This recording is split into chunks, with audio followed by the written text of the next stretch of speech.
Estudié en una escuela católica, en un internado de esos que ya casi no existen. En el último año, como parte de la formación, nos mandaron de misiones. Distintos grupos a varios pueblos del país para ayudar en lo básico, dar catecismo, alfabetizar y apoyar en tareas comunitarias. A nosotros nos tocó en Chiapas. El pueblo estaba metido entre montañas a varios kilómetros del último letrero que apuntaba hacia algo. La terracería parecía llevar a ninguna parte, hasta que de pronto aparecieron unas casas de adobe y techos bajos. El camino se abrió paso entre viviendas separadas por cercas de madera, parcelas cuidadas, gallinas sueltas y unos niños que nos vieron pasar con la cara seria. No era un lugar pobre, tenían lo necesario, sus calles bien trazadas y sus edificios importantes en perfecto estado. Unas 2 calles después de la entrada, antes de llegar a lo que parecía ser el centro, nos detuvieron. Un módulo de lámina con una mesa, una libreta y 2 hombres con radio. Uno de ellos nos pidió nombres, nos preguntó cuántos días pensábamos quedarnos y a qué veníamos. El otro le dijo que ya nos estaban esperando, que ese alboroto no era necesario. Nos dejó pasar mientras anotaba algo sin levantar la vista. Llevaban gorras grises y una especie de insignia cosida en el pecho, como si formaran parte de una autoridad local. Eso debió habernos alertado, pero éramos muy jóvenes. Solo intercambiamos miradas nerviosas y seguimos adelante. Si eso no nos pareció raro, lo siguiente recuerdo bien que sí. Nadie nos recibió. El chofer que nos trajo en la camioneta simplemente se detuvo frente a una construcción de concreto con una placa que decía escuela primaria. Ahí nos íbamos a quedar. Nos bajamos con nuestras mochilas y estuvimos tocando un buen rato la puerta principal hasta que alguien salió.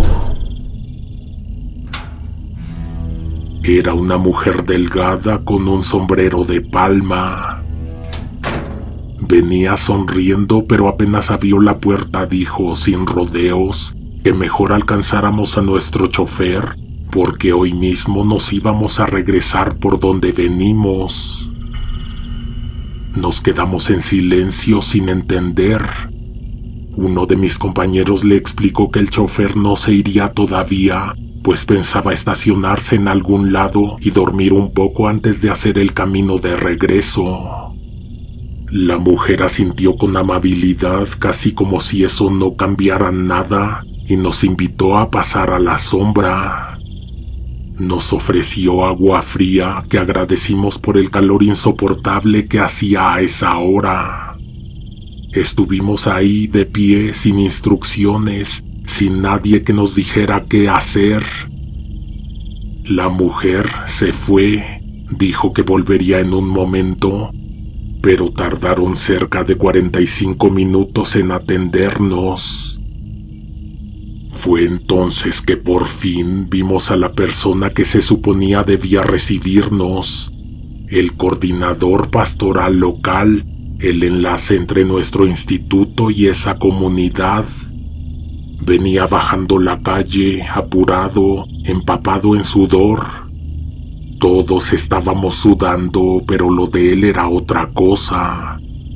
Chorros, como si lo hubieran sacado de una alberca.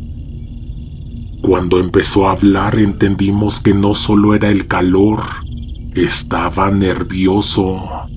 Tartamudeaba un poco, como si no supiera por dónde empezar. No se atrevía a decirnos lo que estaba pasando o por qué nos querían fuera. Lo que sí era claro es que no había nada preparado, ni calendarios ni materiales, y eso era raro, porque estas misiones se pactan con semanas de anticipación. Todo se programa. Nos llevó a una de las aulas. Había 12 catres con colchoneta en una fila contra la pared. 3 ventiladores giraban con fuerza, pero no ayudaban de mucho. Nos dijo que solo nos quedaríamos una noche, que nos instaláramos provisionalmente, que descansáramos y que a las 11 en punto regresaría para explicarnos por qué. Caímos rendidos. El viaje había sido largo, con muchas curvas y mucho calor. Recuerdo que todavía no oscurecía del todo cuando cerré los ojos. Horas adelante, no sé quién fue, pero uno de mis compañeros nos despertó como a las 9, diciendo que ya nos habían traído de cenar. Nos sentamos en el piso del aula y acabamos con todo. Estaba delicioso. Después nos dijeron que fuéramos al patio al fondo de la escuela. Ahí había unos tambos grandes con agua tibia. Nos pasaron toallas y nos dieron un momento a solas para bañarnos. En otro contexto eso hubiera estado raro, pero con el calor que hacía, esa refrescada nos cayó como bendición.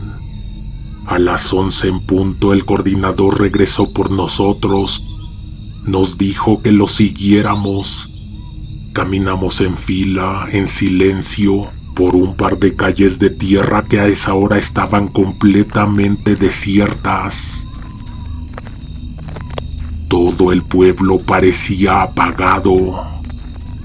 Solo se escuchaba el sonido lejano de algún perro y el zumbido grave de los insectos. Fue ahí que por fin vimos la iglesia. La iglesia parecía más antigua que el resto del pueblo. Tenía una fachada de cantera oscura, envejecida, con grietas delgadas. No era ostentosa, pero imponía.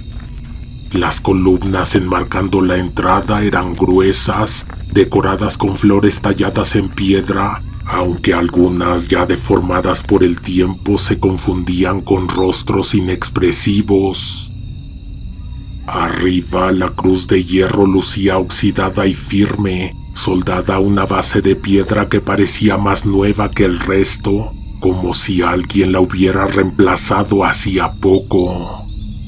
Las puertas eran de madera vieja, pesada, con herrajes gruesos en forma de arco apuntado, abiertas. Desde la entrada se colaba el resplandor tembloroso de decenas de veladoras. El olor era denso, cera caliente, incienso, humedad.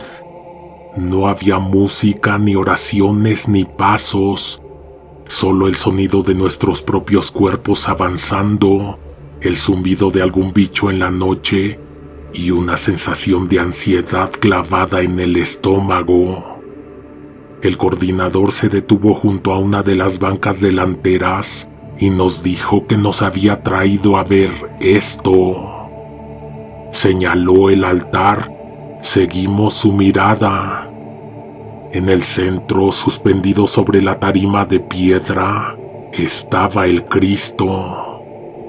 Un Cristo que medía al menos 3 metros.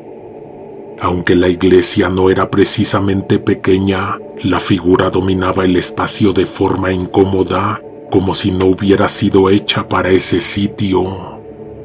El cuerpo era alargado, tosco, los brazos extendidos en una cruz de madera ennegrecida.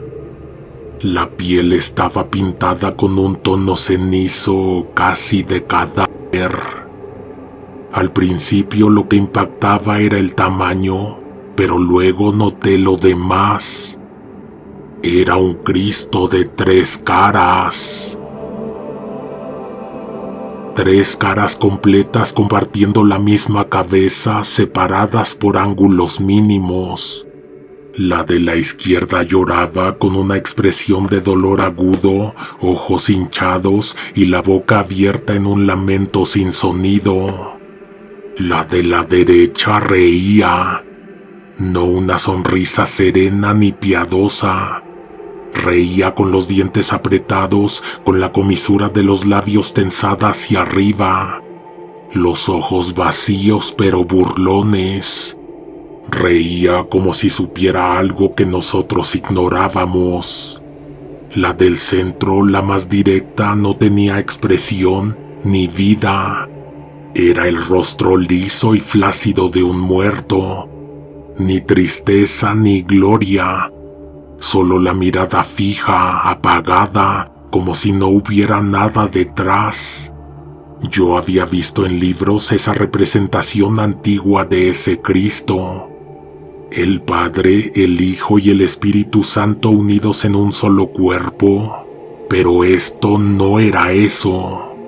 Algo en su forma, en el brillo opaco de los ojos, en la manera en que esa figura parecía vigilarnos desde arriba, me hizo bajar la mirada inmediatamente.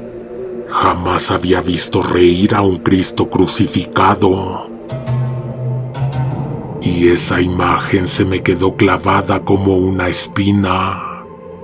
A los pies del Cristo había montones de flores, ramilletes de cempasúchil, bugambilias secas, rosas rojas ya marchitas y algunas de plástico cubiertas de polvo.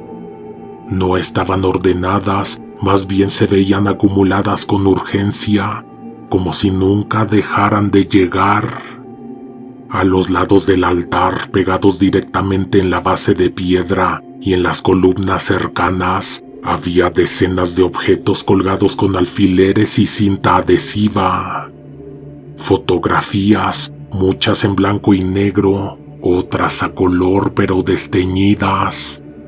Retratos familiares, niños en uniforme escolar, ancianos acostados en camas, mujeres abrazadas a sus recién nacidos. Había también cadenitas, escapularios, cartas escritas a mano con tinta corrida, copias de estudios médicos, radiografías dobladas, actas de nacimiento y hasta recetas médicas. Al pie de cada uno una veladora encendida, envases de vidrio reciclado que seguían ardiendo pese al calor sofocante. El coordinador nos dijo en voz baja que ese Cristo era extremadamente milagroso.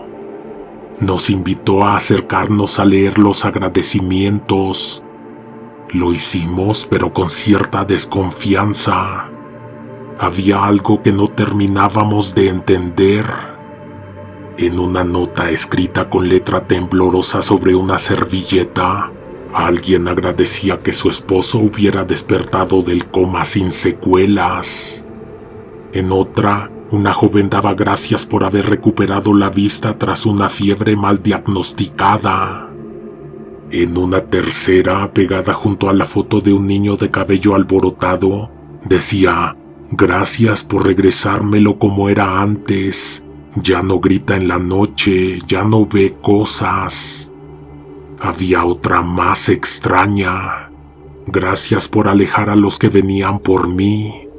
Ya no escucho sus pasos afuera». En algo coincidían todas esas notas. Usaban palabras simples, pero cargadas de algo que no era solo fe.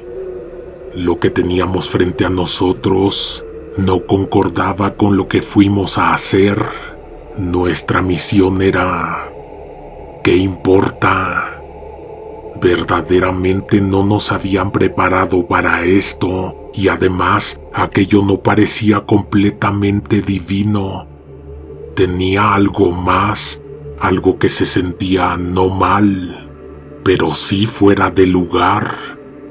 Hasta ese momento ninguno de nosotros había dicho ni una palabra. Estábamos paralizados, procesando lo que veíamos, pero de pronto uno de mis compañeros rompió el silencio. «¿Y por qué nos mandaron a llamar a nosotros?», preguntó sin levantar mucho la voz, pero con firmeza. «Si estos milagros son tan grandes, debería estar aquí alguien de más alto rango, un obispo cuando menos, no un grupo de misionarios a punto de cumplir 20. El coordinador no pareció sorprendido por la pregunta. Se quedó unos segundos en silencio y luego habló. La gente de aquí no quiere que nadie se entere. Tienen miedo de que se lo vayan a llevar, que lo trasladen, que lo destruyan, que llegue alguien a intervenir. Por eso es que no quieren. ¿Y nosotros qué podemos hacer entonces? ¿Por qué nos lo está enseñando? Ustedes no pueden hacer nada, dijo. Y no quiero que hagan nada, solo que observen. Nos miró uno por uno, luego bajó la vista un momento antes de agregar. A mí tampoco me dejan irme, pero ese no es el punto. Yo estoy bien aquí. Lo único que quiero es no ser el único que sepa este secreto. Se enderezó, tragó saliva y con voz baja, casi solemne, dijo: «Por favor, contemplen». Fue entonces que lo notamos. Sin que nadie diera indicaciones, todas las personas que estaban dentro de la iglesia, porque sí, había más gente sentada entre las sombras, en silencio absoluto desde antes de que llegáramos, giraron la cabeza al mismo tiempo. Toda la atención se dirigió al frente, al Cristo.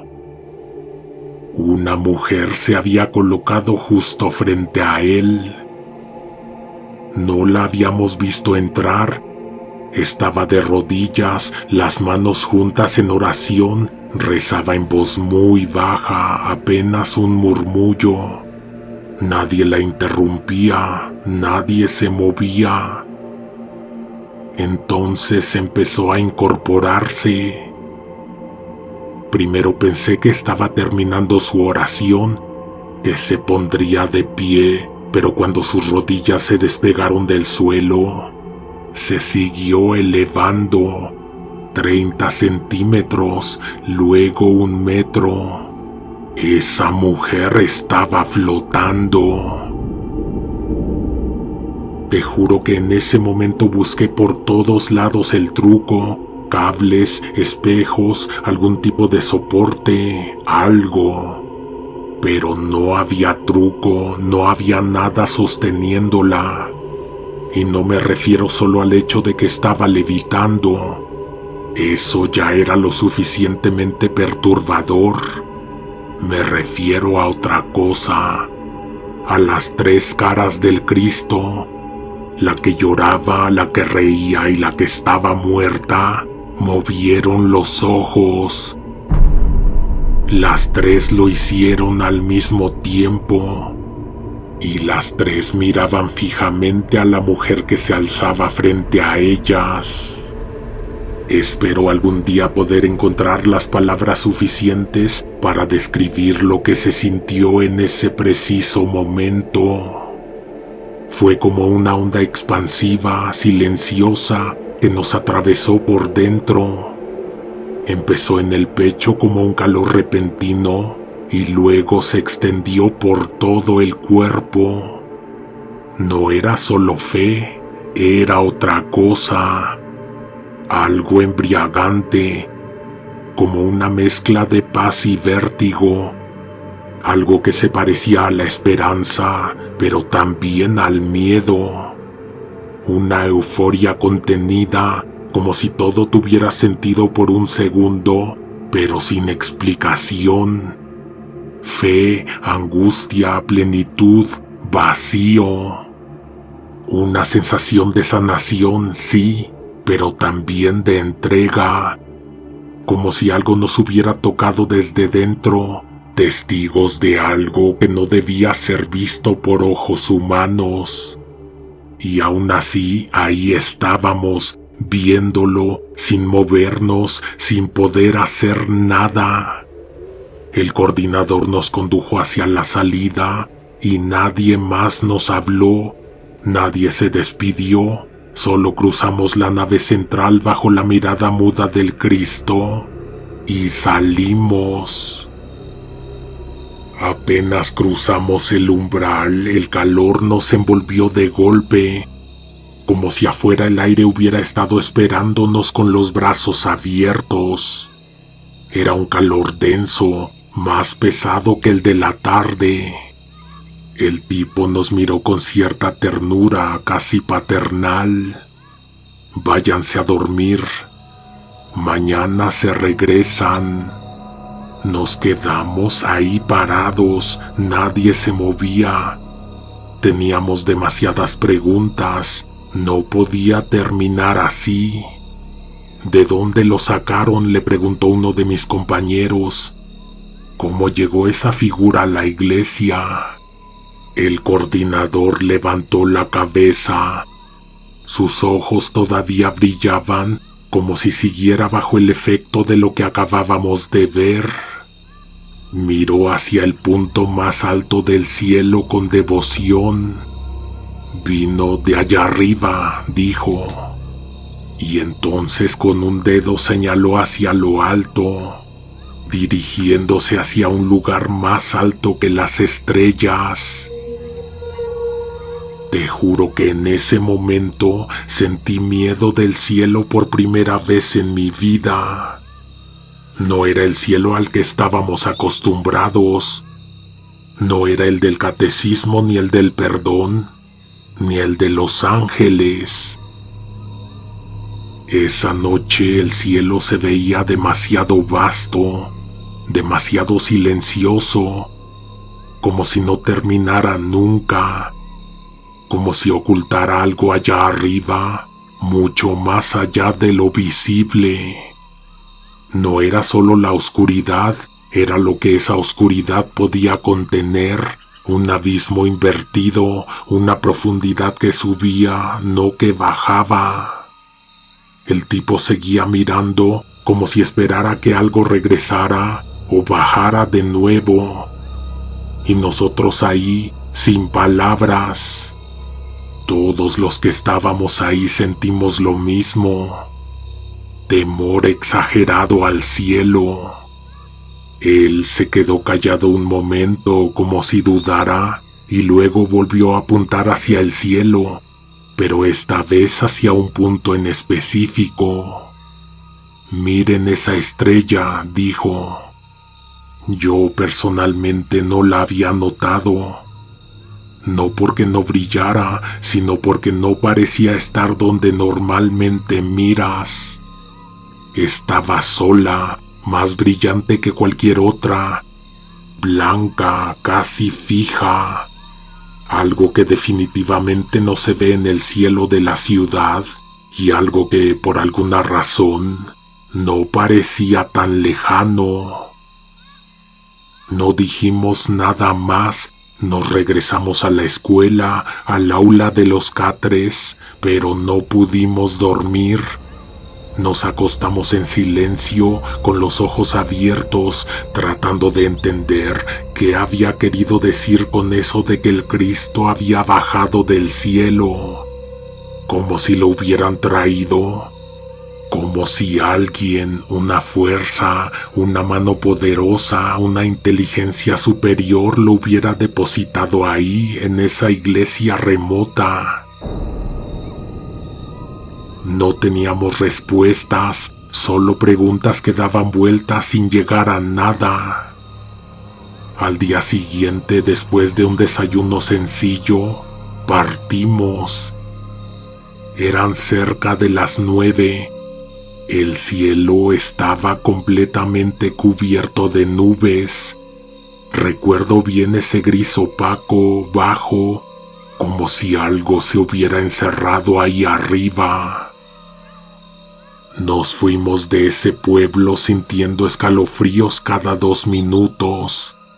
Ninguno hablaba, nadie quería ser el primero en romper ese silencio denso que habíamos traído con nosotros. Al llegar a la ciudad, el director del internado nos llamó. Quería saber por qué nos habíamos regresado antes de lo planeado. En el camino de vuelta, sin necesidad de discutirlo mucho, los 12 misioneros nos pusimos de acuerdo. Dijimos que al llegar al pueblo nos informaron que hubo un cambio de calendario y que la comunidad por el momento ya no estaba disponible.